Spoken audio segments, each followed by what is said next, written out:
ព្រឹកថ្ងៃទី10ខែវិច្ឆិកាឆ្នាំ2025បានដឹកនាំគណៈកម្មការសហគមន៍ព្រៃឈើភ្នំយីប៉ាង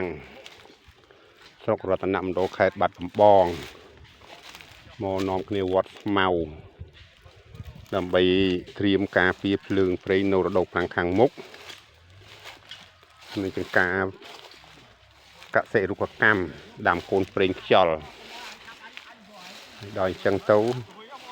កន្លែងខ្លះវាអត់ដុះដោយសារការយើងដាំវារាំងខ្លាំងពេកអញ្ចឹងកន្លែងខ្លះក៏វាអាច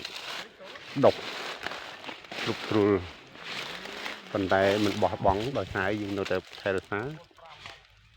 ហើយនឹងធ្វើការជួសជុលបន្ថែមទៀតនៅថ្ងៃខាងមុខ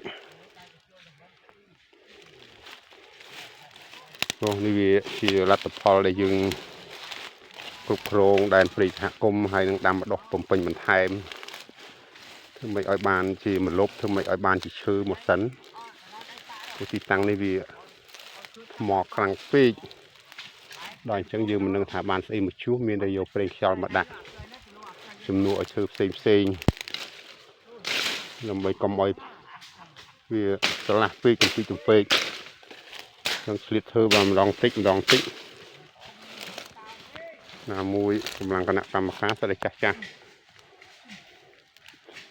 មិនអាចឡើងទៅកន្លែងណាដែលចំណុចពុះបាន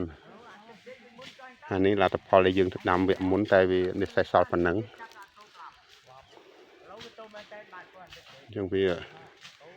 ជាសក្ខីយភាពមួយដ៏ប្រសើរដោយសារយើងថែរក្សាព្រៃឈើ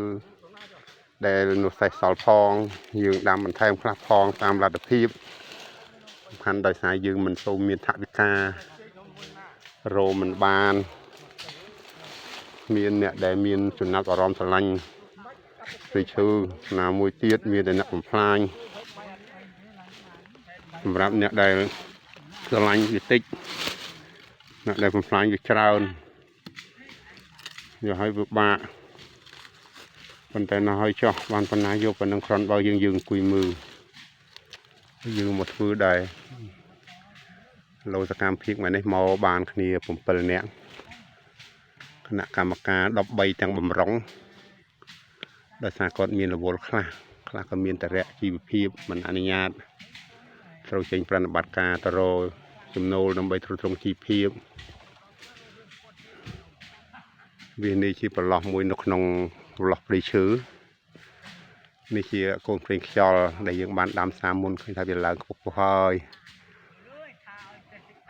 ឃើញថាវាល្អគួរឲ្យយើងមានអារម្មណ៍មួយសប្បាយរីករាយទៅនឹង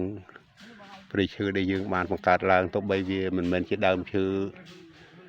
ធម្មជាតិនៅក្នុងតំបន់ក៏មិនពិតតែក៏វាអាចជួយជាម្លប់បានខ្លះហើយយើងត្រូវការប្រើប្រាស់ក៏បានដែរ